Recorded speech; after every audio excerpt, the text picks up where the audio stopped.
يفقهوا قولي سبحانك لا علم لنا إلا ما علمتنا إنك أنت العليم الحكيم ولا حول ولا قوة إلا بالله العلي العظيم أما بعد. Yang dimuliakan Tuan Pengurusi dan ahli-ahli jawatan kuasa masjid, yang berbahagia tuan-tuan imam, tuan-tuan Bilal, tuan-tuan guru, para alim ulama tempatan, ustaz-ustaz, ustazah-ustazah, pemimpin-pemimpin setempat, seterusnya tuan-tuan, puan-puan, hadirin, hadirat, muslimin, muslimat yang dirahmati Allah sekalian. Alhamdulillah, dengan izinnya, dengan kasih sayangnya, dengan penuh rahmatnya, himpunkannya kita pada malam ini berada dalam masjid yang mulia ini. Sama-sama kita solat maghrib berjemaah yang pahalanya lebih daripada 27 kali ganda daripada sembahyang seorang-seorang di rumah. InsyaAllah, insya sekarang kita juga berjemaah. Subuh esok juga kita berjemaah. Zuhur esok pun berjemaah, Asar esok pun berjemaah, Maghrib esok pun berjemaah, Isyak esok pun berjemaah, Subuh lusa pun berjemaah. Sampai bila? Sampai padam. Ya. Mudah-mudahan kita kekal dalam budaya solat berjemaah ini. Ini untuk orang lelaki sahaja. Orang perempuan tak apa. Mereka dibenarkan, tidak diwajibkan mereka itu berjemaah. Tapi bagi orang lelaki hukumnya fardu kifayah. Tuan-tuan boleh baca dalam hadis Muslim, Rasulullah bersabda, "Walau annakum shallaitum fi buyutikum kama yusalli hadzal mutahallifu fi baiti la taraktum sunnata nabiyyikum walau taraktum sunnata nabiyyikum la dhalaltum," kata Nabi. Sekiranya kamu sengaja semayang di rumah kamu tanpa ada uzur syar'i, dengar orang bang tapi tak siur nak datang, kalau kamu terkopi itu, kata Nabi, maka kamu telah meninggalkan sunnah Nabi kamu. Kerana Rasulullah tak pernah buat kopi itu. Barang siapa meninggalkan sunnah Nabi kamu, maka sesatlah kamu. Mana orang sembahyang di rumah tak ada apa uzur syar'i itu, sembahyangnya sesat.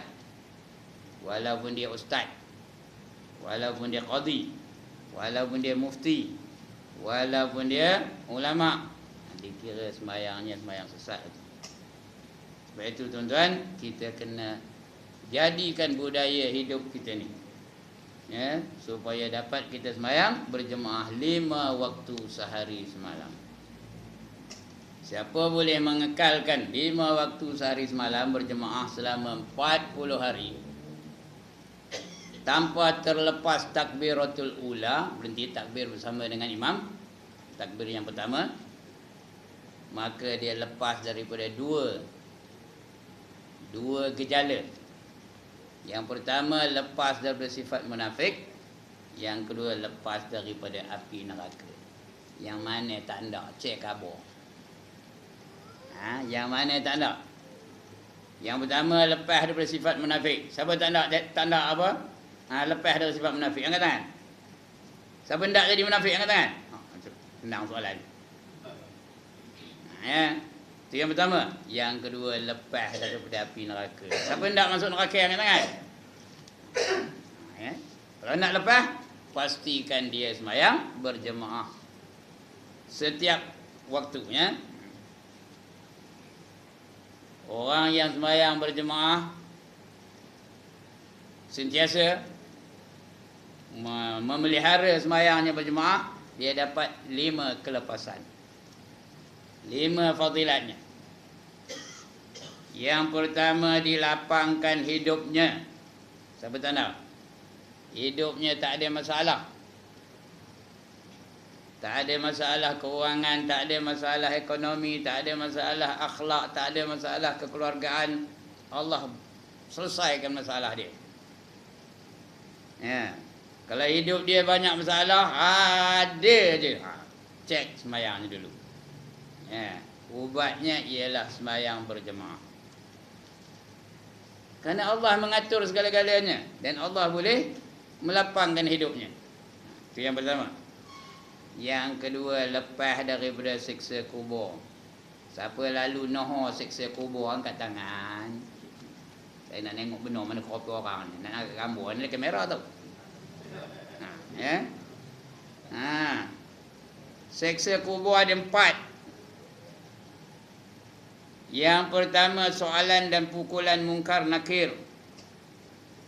Ditanya, "Man rabbuka?" Entah, tidak berlaku tahu, jantung bagi dia malaikat mungkar nakir.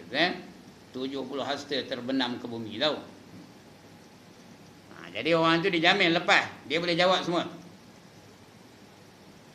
Itu yang kedua, yang pertama. Yang kedua, siksa kubur ni dihimpit bumi hingga berselisih tulang rusuknya. Saya banyak kali dah ulang ni, lantaknya lah. Tak gemar dengarnya, tak usah dengar. Tutup telinga dengan kapas. Yang kedua, ya, dihimpit bumi sehingga berselisih tulang rusuknya. Siapa lalu nohonya angkat tangan. I want to see this person especially. Ya. Itu yang kedua. Yang ketiga, didatangkan ular dengan kala. Mematuk-matuk, menggigit-gigit, memukul-mukul. Ya. Panjangnya ular tu dari kepala ke ekor sebulan perjalanan. Besarnya besar tengkuk unta. Lebih kurang lah. Tiang ni pun tak sampai besar tengkuk unta. Tiang pan ni. Besar lagi daripada tiang. Itu dia besar ni. Namanya pun gerun kita dengarnya. Suja'ul Aqra'. Kita Aqra' namanya tau. Itu yang ketiga.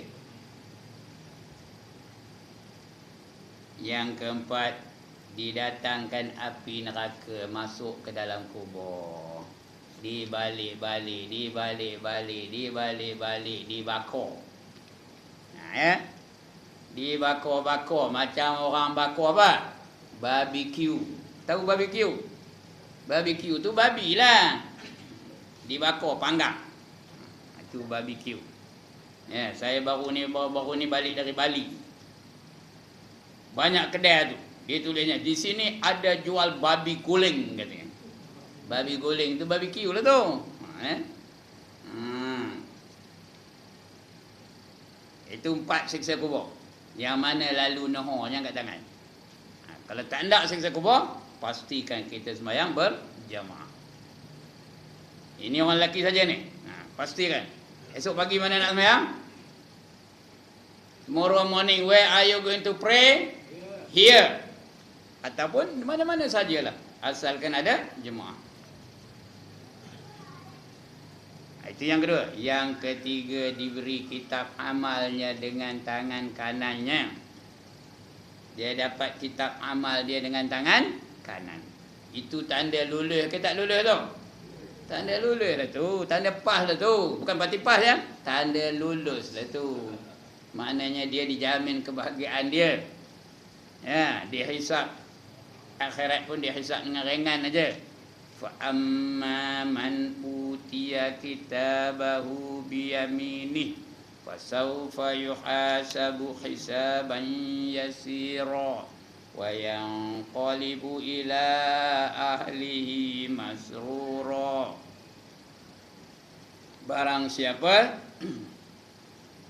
dapat kitab amalnya melalui tangan kanannya, maka dia dihisap dengan hisap yang ringan dan kembalilah dia kepada keluarganya dengan rasa gembira. Itu yang ketiga. Yang keempat, dia melalui titi siratal mustaqim, cepat seperti kilat.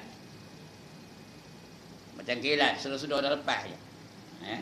Sedangkan titi siratal mustaqim tu jauhnya 1500 tahun perjalanan.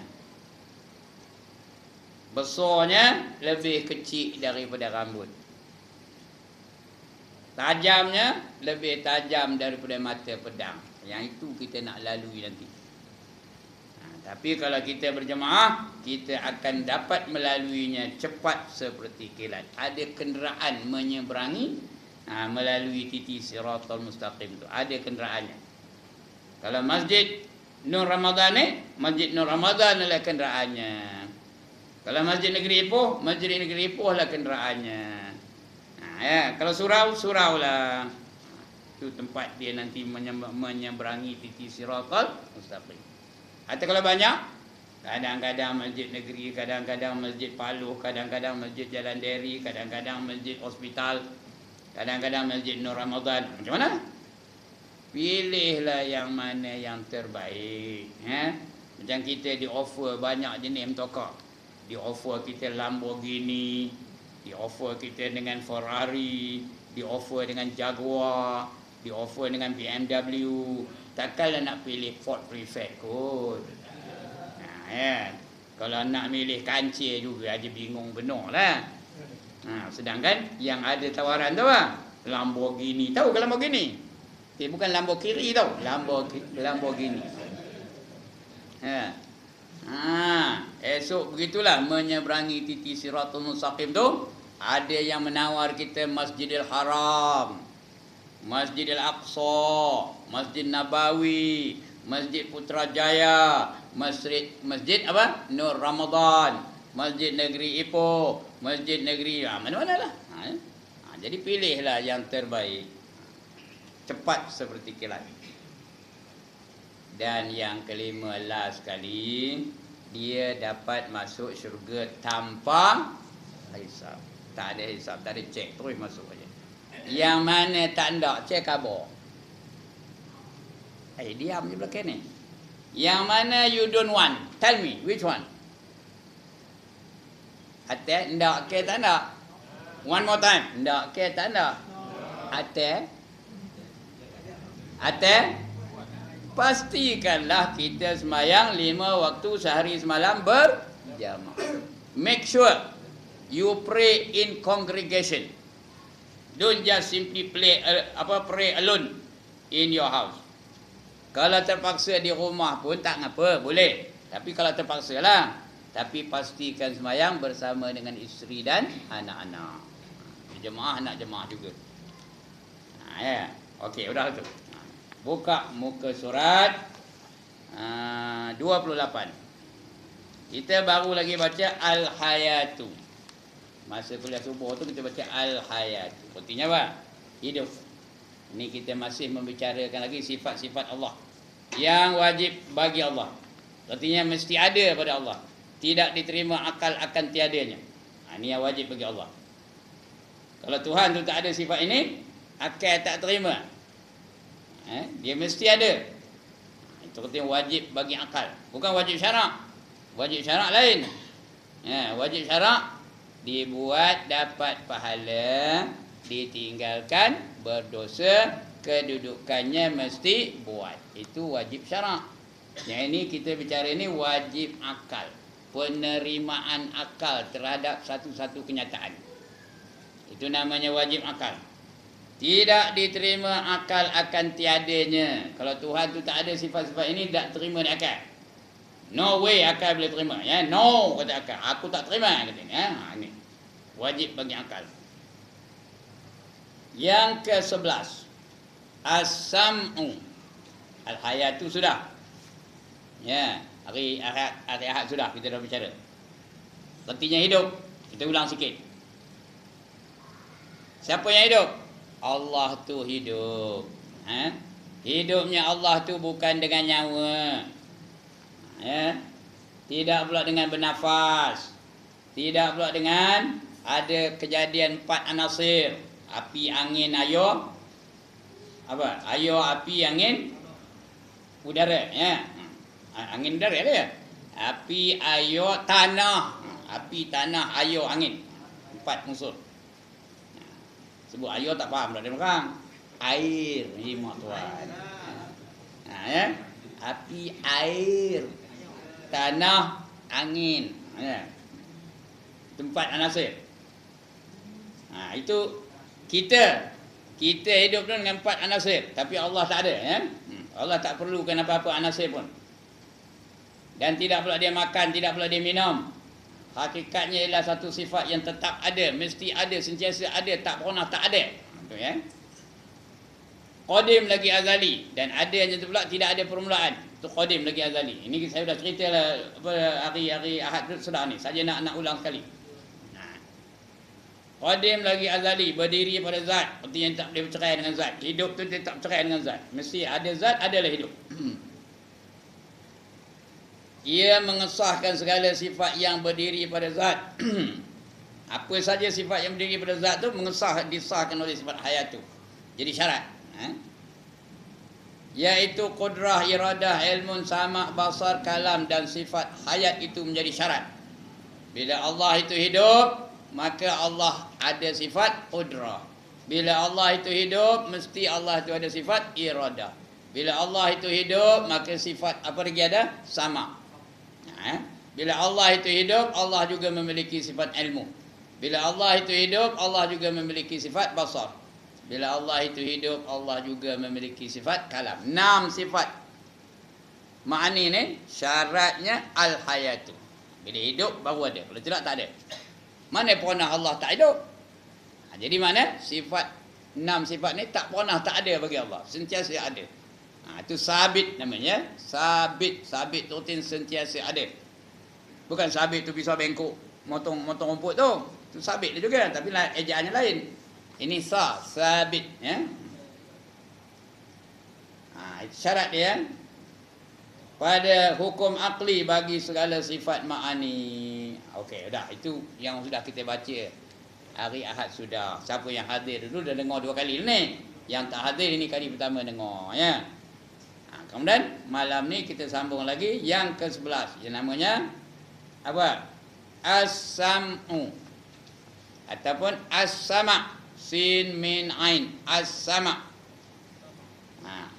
Bukan sama' ya, sama' tu lain. Sama' tu lah hukum fiqh lain. Dia menyuci kulit binatang, membuangkan lemak dari kulit binatang, itu namanya sama'. Sin alif min qaf. Sama' ini sama' ain, ya. Sam'un. Kalau ada as-sam'u.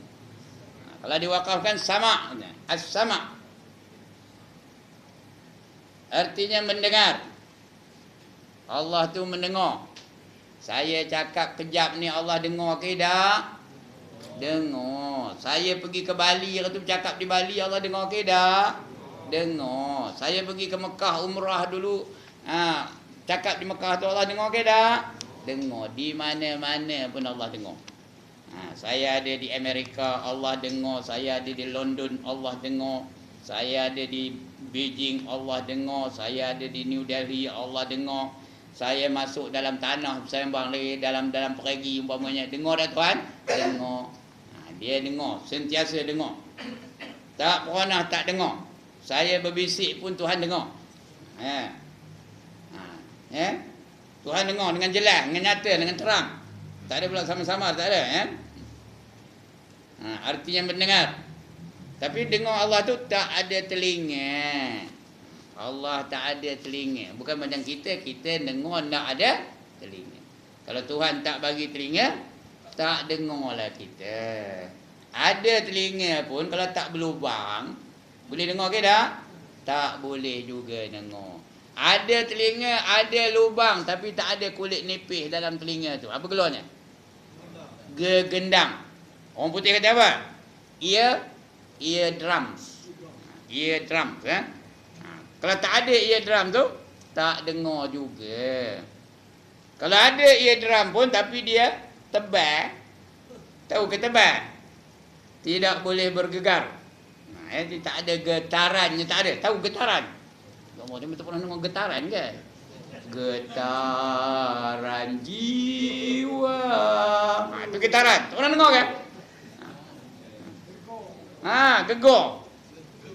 Kalau tak ada getaran, tak dengar juga.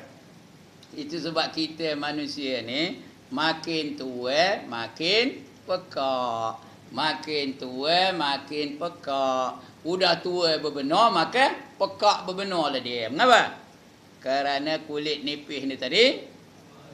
Ya, kulit nipis yang di dalam telinga kita ni, gegendang kita ni, dia udah tak ada getaran. Bila suara datang ke dalam lubang telinga tu, ya, melalui kulit nipis tu bergetar. Bila dia bergetar, dengar kita apa dicakap oleh orang. Ya. Tapi bila dah tua, dia makin lama makin keras, makin lama makin keras. Udah tak ada getaran tu. Udah korang benar. Itu yang korang benar pendengaran tu. Sebab saya sekarang ni pekak tau. Sebab nak cakap dengan saya, kenapa? Kena suara kuat sikit. Kalau tak, saya tak dengar. Kerana saya ni keturunan orang pekak. Bukan malu ngabur kan? Malu kan? Nombor satu pekak tok saya kemarin. Nombor satu pekak.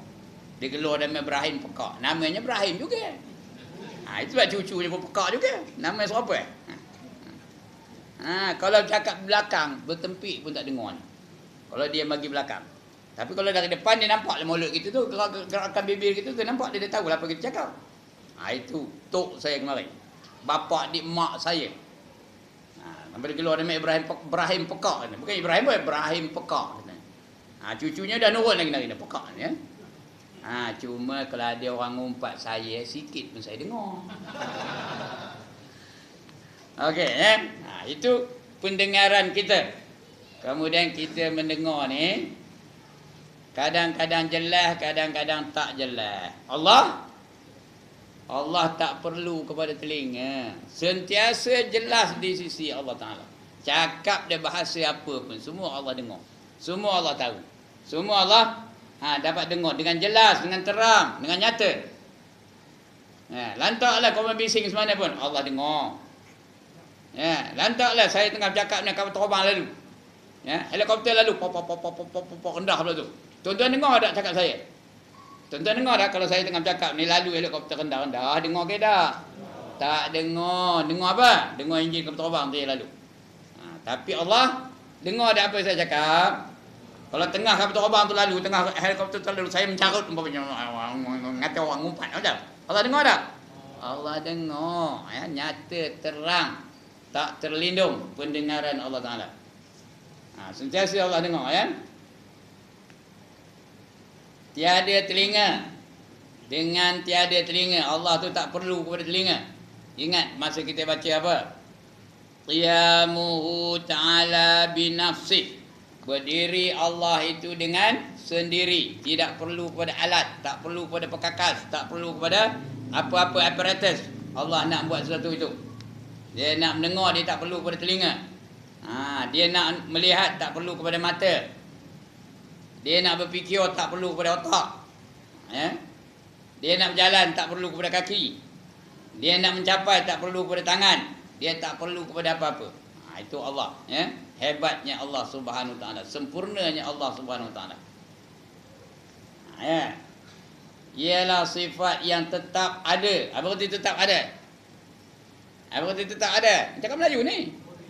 Tak pernah tak ada. Tetap ada.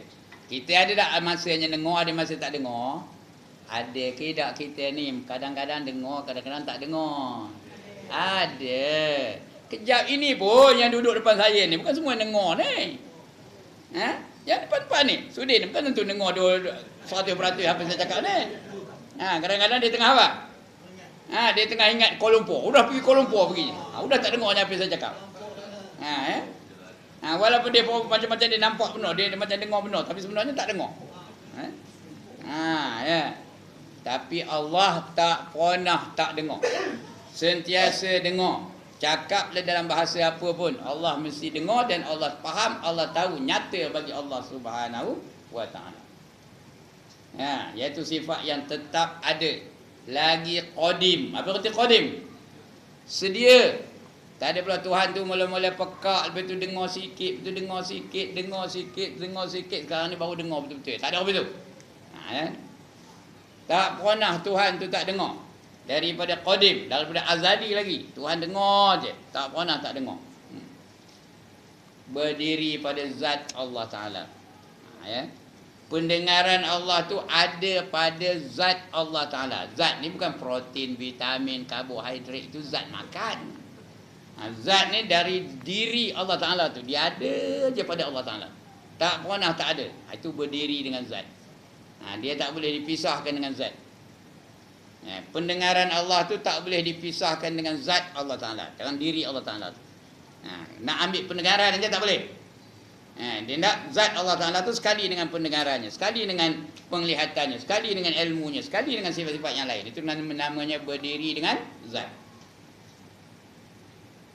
Dengan dia terang dan nyata. Terang dan nyata. Udahlah, terang nyata pula. Artinya tak ada samar-samar. Tak ada payah ngabuk. Apa kata mikir tadi? Tak ada. Yang gemuk betul tak? Makhluk, makhluk yang gemuk betul. Apa kata mikir tadi? I beg your pardon kalau cakap orang putih tak? Dia tak apa dengar. I beg your pardon kata. Kalau dengar orang Arab dia sebut na'am, na'am tu artinya ya. Tapi kalau Arab Mekah sebut na'am, diulang lagi. Ingatnya kita kata beg your pardon macam tu. Sebut na'am. Dan na'am tu artinya ya. Seolah-olah kita tanya ya, macam tu. Kalau pergi ke Mekah lah. Kalau bercakap dengan orang Arab tu. Ini dah nyata pada tiap-tiap yang maujud. Asal benda tu ada, semua Allah dengar. Sebut je benda tu ada, mesti Allah dengar. Tak pernah Allah tu tak dengar. Benda yang ada kan, yang maujud, Allah dengar belaka.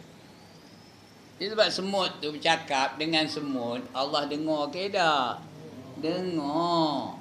Nyamuk bercakap dengan nyamuk, Allah dengar ke tak?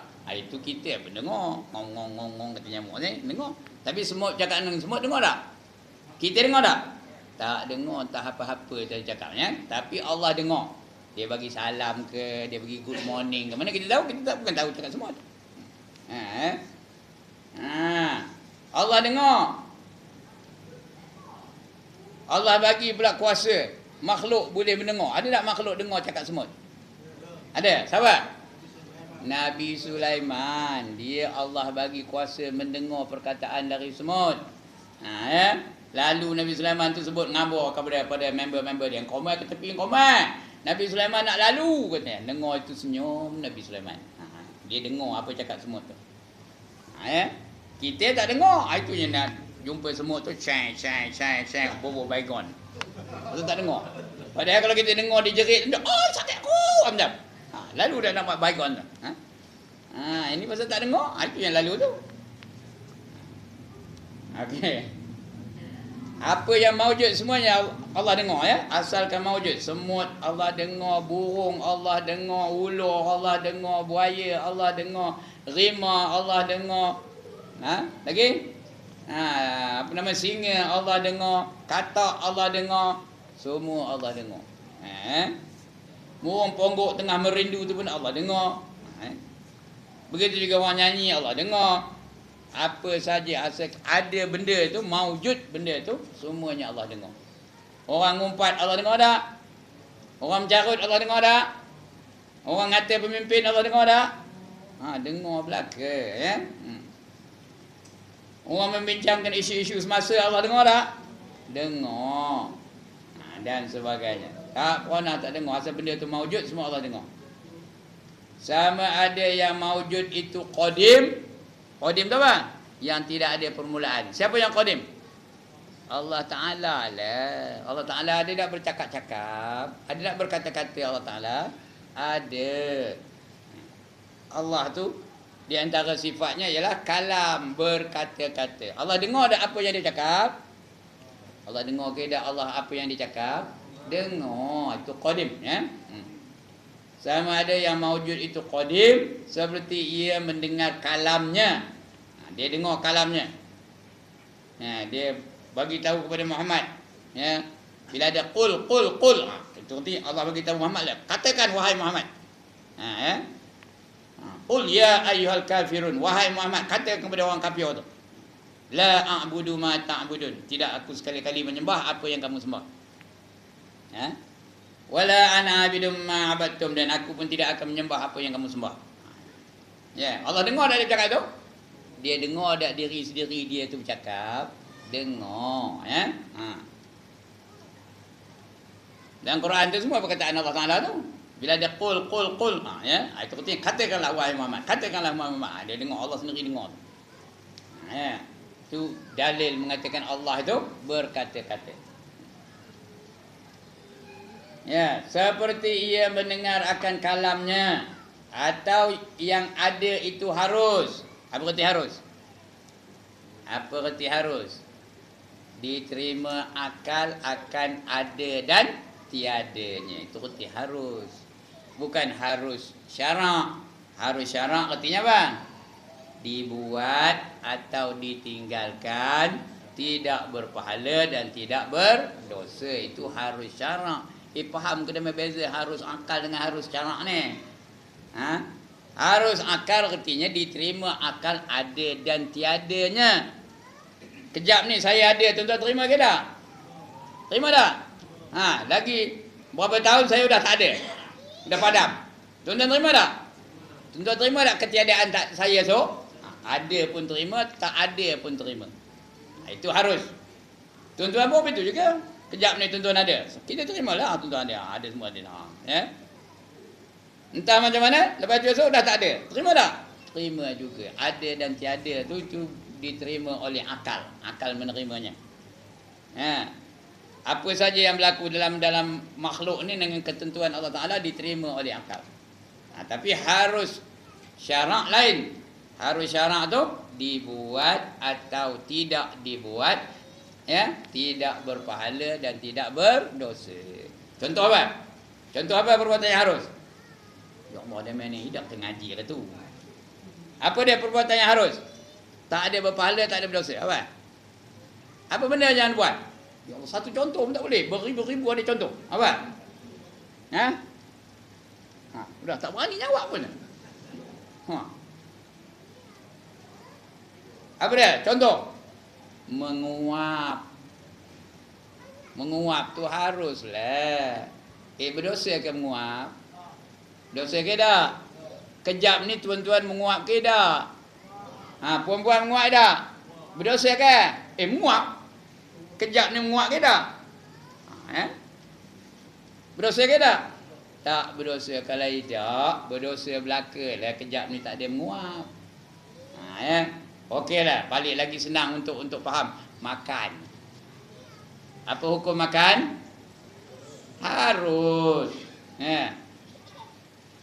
Harus. Makan tu harus. Kalau tidak kejap ni macam? Macam? Kejap ni? Berdosa belaka lah. Kerana apa? Kerana tak ada makan. Ha, kalau lain kali kalau tak ada makan, berdosa lah tu.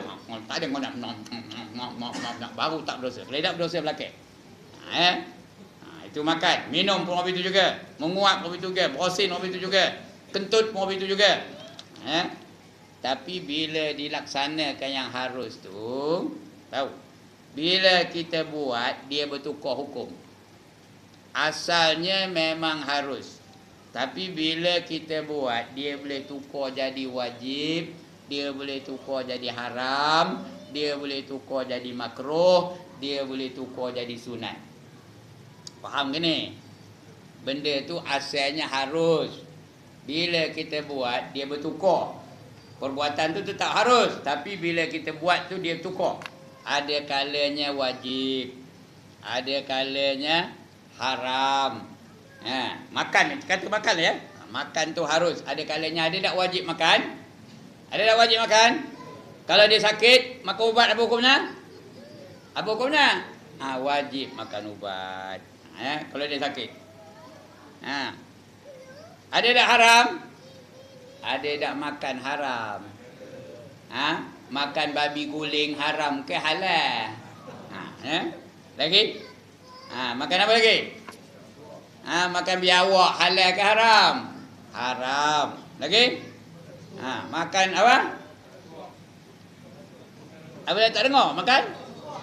Tuak. Rasuah. Ha, tu makan rasuah. Haram. Ha, ya tu. Ha, makan suap tu ya. Haram. Ha, padahal hukumnya makan tu harus. Tapi bila dia rasuah, makan jadi haram. Ha, perbuatan makan tu haram, benda yang dia makan pun haram. Ha, semua jadi haram. Bagi anak bini pun haram. Ha, kalau dia rasuah ya. Boleh tak makan jadi makruh? Boleh tak makan jadi makruh? Macam mana? Macam mana? Ha? Nyam-nyam? Ha. Kenyang makruh ke? Ha? Banyak makruh ke? Banyak jadi haram, udah muntah. Lagi itu haram, bukannya makruh. Makruh apa? Tak ada ikut adab. Ambil barang makan tu ngap, bismillah, penidak, apa penidak. Itu apa ya? Itu makruh hukumnya, ya. Ambil nasi tu kepek, lambung ke atas, sambung dengan mulut. Itu makruh dah tu. Boleh tak makan jadi sunat? Boleh tak makan jadi sunat? Macam mana? Macam mana makan jadi sunat? Perbuatan tu. Buka. Tak buka puasa tu sunat ke? Makan jadi sunat kalau kita ikut adab-adab nak makan. Sebelum makan baca doa dulu. Apa doanya? Allahumma barik lana fima razaqtana wa qina azabannar. Dapat pahala apa tu? Pahala sunat. Makan boleh jadi sunat, ya. Lagi apa? Lagi apa? Ikut adab-adab makan. Konyah dia udah hancur dalam mulut baru telan, jangan ngam-ngam. Konyah elok baru telan. Kemudian duduk macam mana? Duduk atas kaki, itu sunat tu tau. Duduk atas kaki. Sebab itu orang yang makan biasa duduk atas kaki tu dia makan tak banyak. Bila dia makan-makan dah terasa perut dia. Dia berhenti lah. Kita ni apa? Kalau bersila tu perut tu terboyer je. Tahu ke terboyer? Bukan buaya, terboyer perut.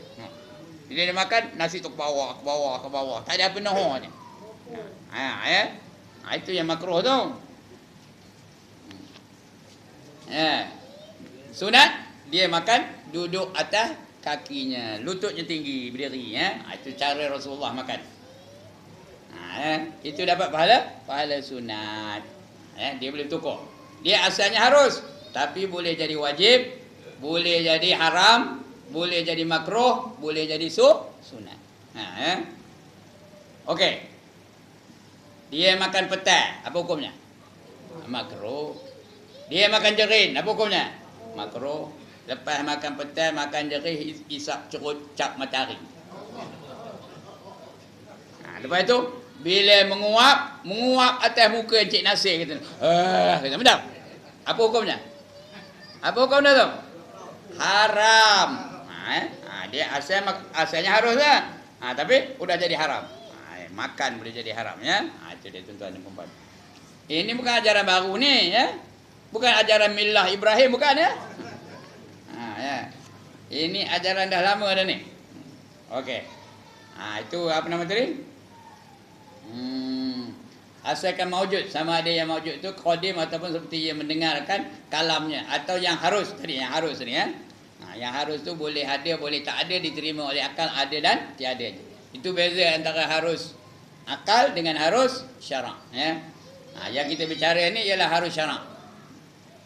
Sama ada yang harus telah ada, semua Allah dengar. Yang telah ada, hang tuah bercakap dulu, Allah dengar ke tak?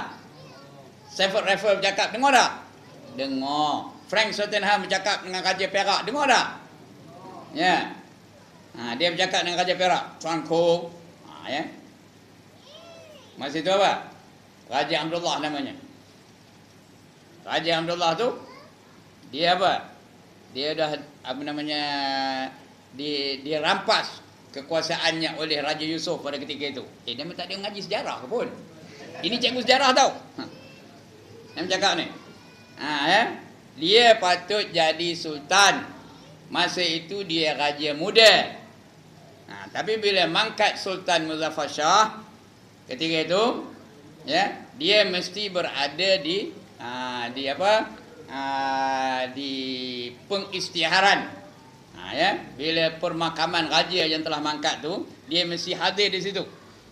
Tapi dia bersengketa dengan Raja Yusuf. Raja Yusuf duduk di Kuala Kangsar. Raja Abdullah duduk di Teluk Ensin. Tahu ke mana Teluk Ensin? Teluk Intan. Ya. Nak Kulu, tahu ke Kulu? Tahu ke nama apa Kulu Kelio ni? Nak Kulu tu mesti naik apa? Naik sampan. Naik sampan. Raja Yusuf dah nunggu tepi tebing di Kuala Kangsar tu. Dengan apa? Dengan askar-askarnya, dengan panah, dengan apa? Kamu modik siap kamu. Tak berani dah Raja Abdullah tu naik modik. Ya. Kalau modik macam memang dipanah dia benar lah. Pasal mereka bersengketa pada ketika itu.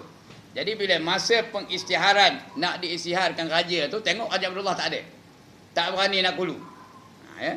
Masa dulu bukan ada helikopter pun. Tahun berapa ni? Tahun berapa? Tu 1874. Mana ada helikopter masa itu ya? 1874. Tarikh perjanjian Bangkok. Ya. Jadi tak berani lah dia. Bila tak berani, bila cari-cari tak ada. Yang ada next in line siapa? Raja Yusuf. Maka Raja Yusuf pun diangkatlah menjadi sultan. Meloponglah Raja Abdullah. Frank Sultan Ham pun pergi jumpa dengan Raja Abdullah. Apa tuanku mau jadi sultan? Apa jawab Raja Abdullah? Ndak lah katanya. Ada pula tanda pula katanya. Kalau tuanku mau jadi sultan, British boleh tolong katanya. Ya. Boleh tolong tuanku jadi sultan katanya. Ya ke? Ya kata Frank Sultan. Tak ada pula kata Frank Sultan ya. Ya, boleh katanya. Ya.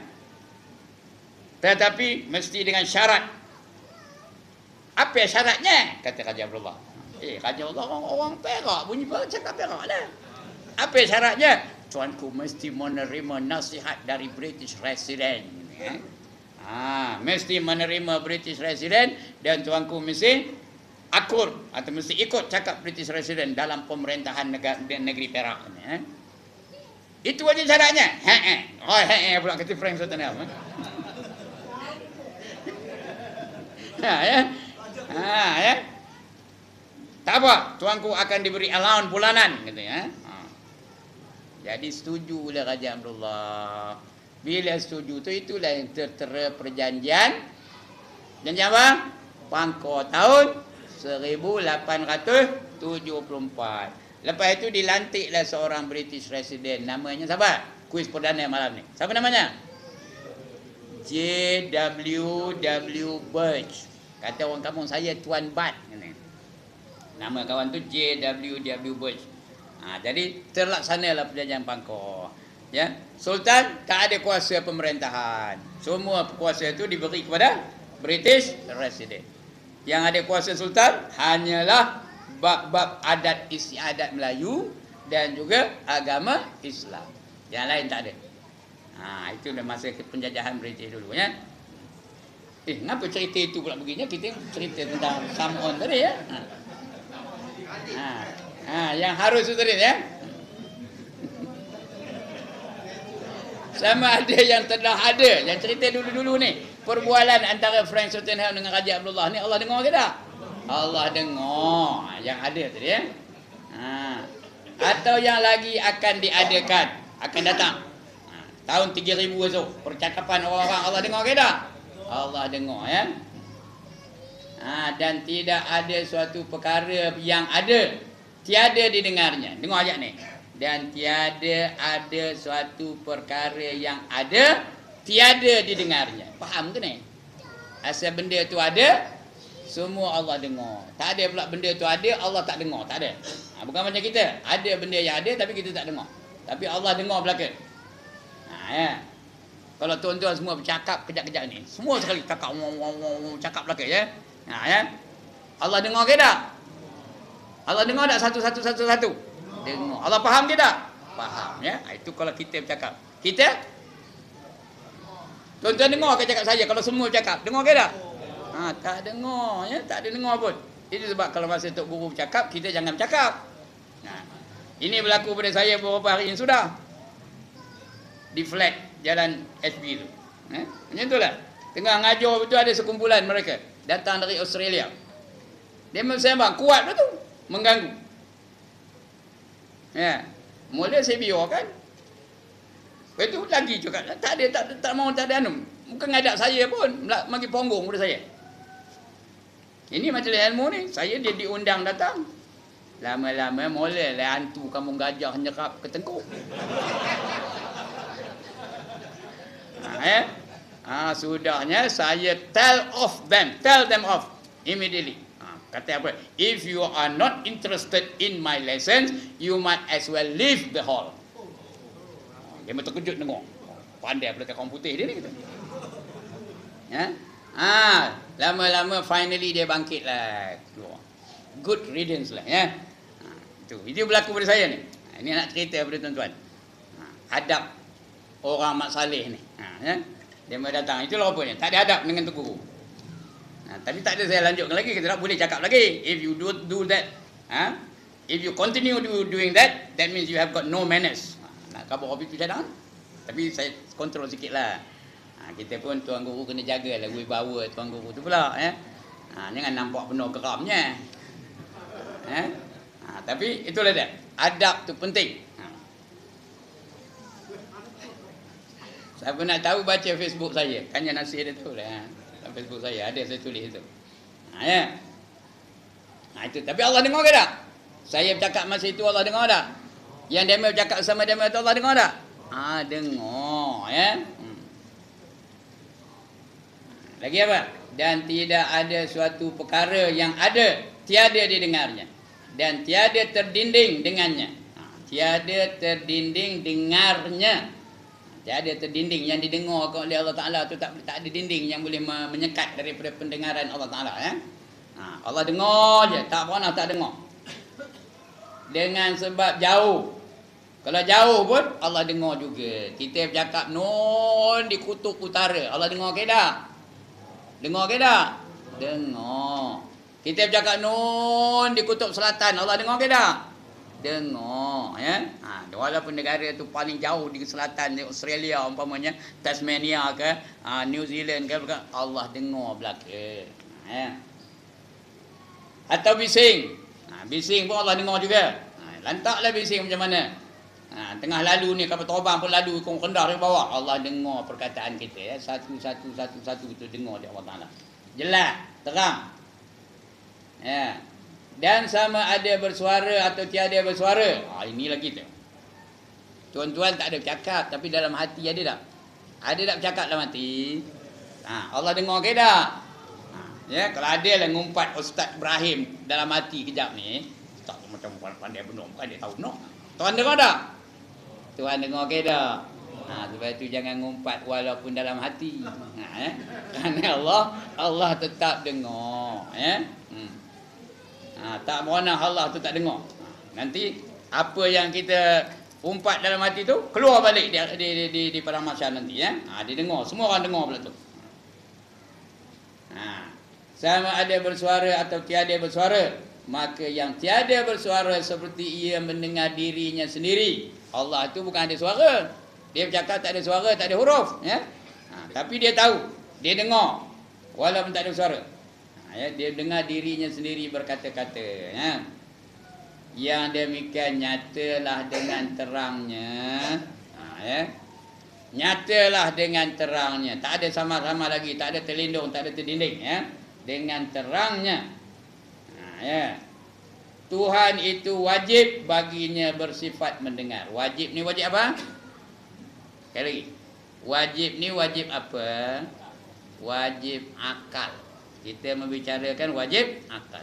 Artinya diterima akal. Mesti Allah itu sifatnya mendengar. Kalau kita kata Allah itu pekak, apa kata akal? Kalau saya kata Allah tak dengar saya cakap ni, apa kata akal? Akal tuan-tuan ni berfungsi ke tak kejap ni? Kalau diam tak ada fungsi lah main tu. Apa kata akal? Tuhan tak dengar saya bercakap. Apa kata akal tuan-tuan dan perempuan? Mustahil, tak terima di akal. No way kata akal. Tak setuju aku kata akal. Indo keterima kata. Tak faham lagi saja penuh lah pun. Tak terima akal akan tiadanya. Jadi yang mustahil itu semua tak terima di akal. Seperti yang apa nama kita tadi. Nyata teranglah Tuhan itu wajib baginya. Wajib ni wajib apa? Wajib akal. Bersifat dengan mendengar. Sama ada bersuara atau tiada. Suara ke Allah dengar, tak bersuara pun Allah dengar. Jauh atau dekat. Sama ada di kutub utara atau di kutub selatan atau di tengah-tengah Afrika, semua Allah dengar. Ya. Ya, dia seorang je di hutan belantara Amazon umpamanya. Tapi dia pekik-pekik seorang. Allah dengar tak? Dengar. Ya. Zahir atau tersembunyi. Sama ada kuat suaranya ataupun tersembunyi dalam hati dia pun Allah dengar belaka. Perlahan atau kuat. Perlahan pun Allah dengar. Kuat pun Allah dengar. Baik, apabila diketahui oleh seseorang. Kalau kita ni dah tahu ke belum? Dah tahu ke belum Allah tu dengar, sentiasa dengar? Ya Allah, tidak akan jawab dia mana? Sudah tahu ke tak tahu bahawa Allah sentiasa mendengar? Tahu. Percaya ke tak? Dah tahu dan percaya terhadap sama' Tuhan, itu pendengaran Tuhan. Bagaimana yang tersebut itu, tetaplah kepercayaan itu membangkitkan semangat dan perasaan. Melakukan tutur kata mengikut kepercayaannya. Kalau kita sedar Allah tu dengar aja apa yang kita cakap, berani ke nak ngumpat orang? Dah tahu Allah dengar aja. Berani ke nak mencarut? Berani ke nak mengadu domba? Ya tak berani. Berani ke nak cakap kotor? Tak berani. Mengapa? Kerana Allah tetap dengar. Di mana pun bercakap dia dengar. Berani ke nak muji? Nak memuji orang? Nak memuji berani tak? Berani. Memuji itu apa hukumnya? Dilarang oleh Rasulullah. Jangan muji depan-depan. Nak puji-puji siapa? Puji Allah. Makhluk jangan puji. Kecuali orang itu bila dipuji, dia bertambah kuat imannya. Itu tak apa. Dipuji paling kuat imannya. Macam Abu Bakar As-Siddiq dipuji oleh Rasulullah. Macam mana Rasulullah puji? Kalau sekiranya ditimbang iman Abu Bakar dengan iman seluruh alam, berat lagi iman Abu Bakar. Itu tak apa. Ya, tak ada pula dia lepas itu dia kembang je hidungnya dah. Tapi kalau Haji Ibrahim dipuji macam mana? Kalau Haji Ibrahim dipuji macam mana? Jangan harus nak puji Haji Ibrahim malam ni. Kenapa? Kembang hidungnya buat sakit hidung sampai ke kampur sakitnya. Kembang je. Kalau dicakap lah ada orang puji. Kalau ditimbang iman Haji Ibrahim dengan iman seluruh alam, berat lagi iman Haji Ibrahim. Macam? Apa jawabnya? Apa balasnya? Orang komen ni ke baru tahu ke? Aku dah lama dah tahu. Itu dia. Jadi tak apa. Kalau dia imannya bertambah kuat, boleh kita puji. Tapi kalau tidak, jangan puji. Kerana pernah Rasulullah marah seorang sahabat memuji sahabat yang lain. Apa kata Rasulullah? Kamu nak motong tengkuk dia ke? Kata. Jadi jangan puji tuan-tuan. Kecuali orang-orang yang layak dipuji. Umar Rasulullah pernah puji. Kalau ada Nabi selepas aku, maka Umarlah orangnya. Tetapi aku adalah Nabi yang terakhir. Tak ada lagi Nabi selepas aku. Kalau tidak, yang layak siapa? Umarlah orangnya, kata dia Nabi Muhammad. Dipuji Sayyidina Umar. Sayyidina Ali pun Rasulullah dipuji. Ana madinatul ilm wa aliyum babuha, kata Nabi. Aku ni perbendaharaan ilmu. Dan Ali itu adalah pintunya. Kalau nak masuk dalam perbendaharaan ilmu aku, kena melalui Ali dulu. Kerana dia tu banyak juga ilmunya, standing dengan ilmu aku. Kata dia Nabi Muhammad memuji Sayyidina Ali. Menantunya dipuji sendiri. Tapi tak ada pula dia kembang hidungnya dah. Kenapa? Kerana mereka itu orang yang sudah dilatih oleh Rasulullah. Iman mereka tidak apa? Tidak berkurangan setelah dipuji dan tidak pula bertambah apabila dipuji. Yang lain, kalau rasa-rasa apa jangan pujilah memuji ni. Itu nak belajar tasawuf pula lah Jadi kalau kita dah sedar Allah tu dengar je, tak berani kita nak melakukan atau berkata sesuatu yang boleh mendatangkan kemurkaan Allah Ta'ala. Ya?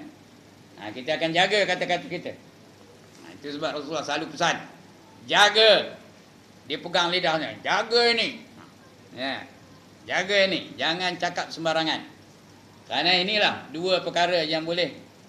Ya. Satu alat antara dua bibir dan antara dua peha. Alat-alat itu yang boleh menjerumuskan seorang masuk ke dalam neraka. Dua benda yang berlubang, kata Nabi. Iaitu satu di antara dua bibir, apa? Lidah. Lagi satu antara dua peha, apa? Kemaluan. Boleh menyebabkan orang tu terjerumus ke dalam neraka. Jadi kalau kita faham itu, ada kepercayaan terhadap sama Tuhan, bagaimana tersebut itu, tetaplah kepercayaan itu membangkitkan semangat dan perasaan melakukan tutur kata mengikut kepercayaannya. Jadi kalau rasa-rasa nak ngumpat, apa buat? Kalau ada rasa-rasa nak ngumpat, apa buat? Tukarkan ngumpat tu kepada apa? Zikir. Nak ngumpat, nak ngumpat benar. Tukar. Subhanallah, subhanallah, subhanallah. Alhamdulillah, alhamdulillah. Itu macam itu ya. Kalau dia betul-betul beriman. Pasal ngumpat apa hukumnya? Haram. Ayuhibbu ahadukum an yakula lahma akhihi maita, kata dia Allah dalam Quran ya. Apakah kamu suka makan daging saudara kamu yang telah mati? Siapa nak kena? Saudara sudah mati, ambil pisau erih peha tu. Betul goreng, buat rendah, betul makan, siapa nak? Itulah ibarat orang yang mengumpat. Sebab itu kata Allah, dia sambung lagi, fakarihtumu, jauhilah olehmu akan perbuatan mengumpat. Ya? Jangan mengumpat. Kerana hukumnya berdosa besar. Kata Imam Ghazali, mengumpat itu dosanya lebih besar daripada 30 kali zina. Ya, dengar ke ni? Mengumpat, sekali mengumpat dosanya lebih besar daripada 30 kali zina. Sekali je ngumpat. Berapa kali zina? Berapa kali zina? Berapa kali zina? 60 kali zina. Berapa kali? Tak ketahui ada mana? Berapa kali? 90 kali zina. Sekali zina je apa hukumnya? Apa hukumnya sekali zina? Kalau dalam dunia ni, kalau dia muhsan, hukumnya dia rejam sampai mati. Kalau dia ghair muhsan, dia tak pernah merasa persetubuhan, zina ke dia, apa hukumnya? Disebat berapa kali? 100 kali. Dan dibuang negeri selama setahun. Itu dia zina. Tapi mengumpat lebih besar daripada dosa zina. Lagi payah.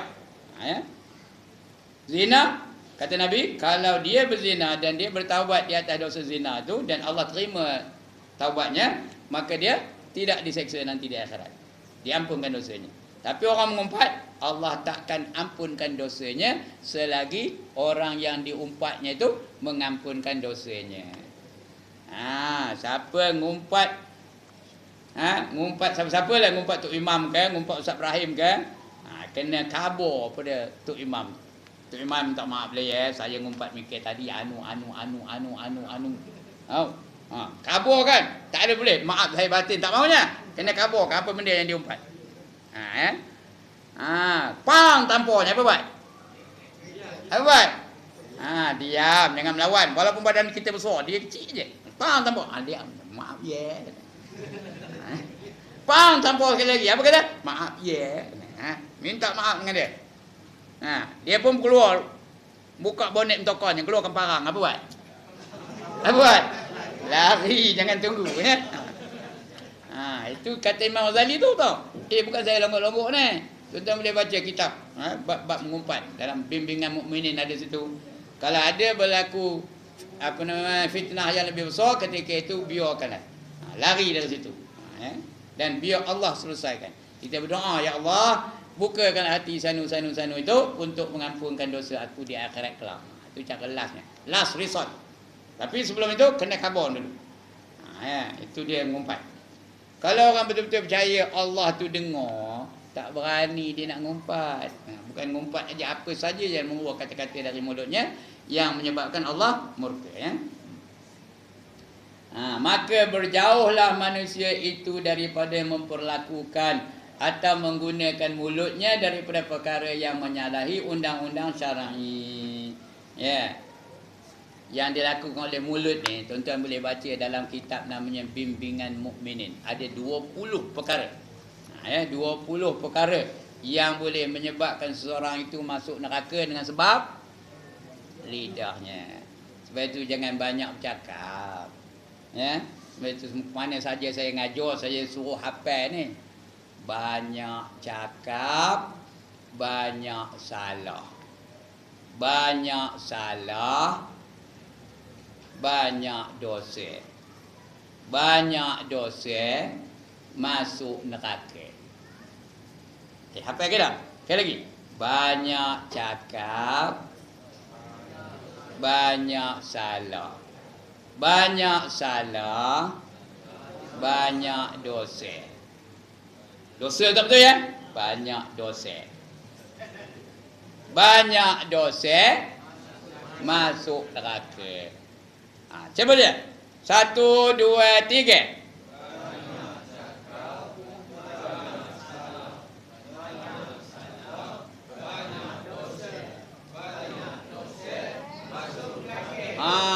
Best. Itu dia. Kemana saya ngajar mesti saya bagi ni suruh hafal. Sebenarnya ni hadis ni, tapi hadis tak ada bunyi tu. Man kasura kalamuhu kasura saqtuhu, man kasura saqtuhu kasurat zunubuhu, man kasurat zunubuhu fannaru aula bih. Maknanya macam itu tadi lah.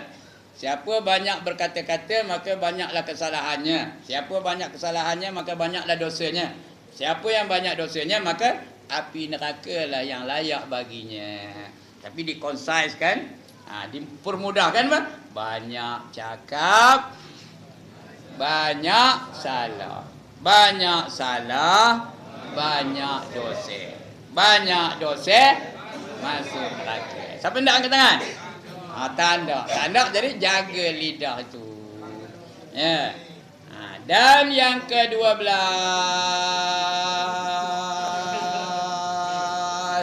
ngapa panjang benda tu? Udahlah tu, ya.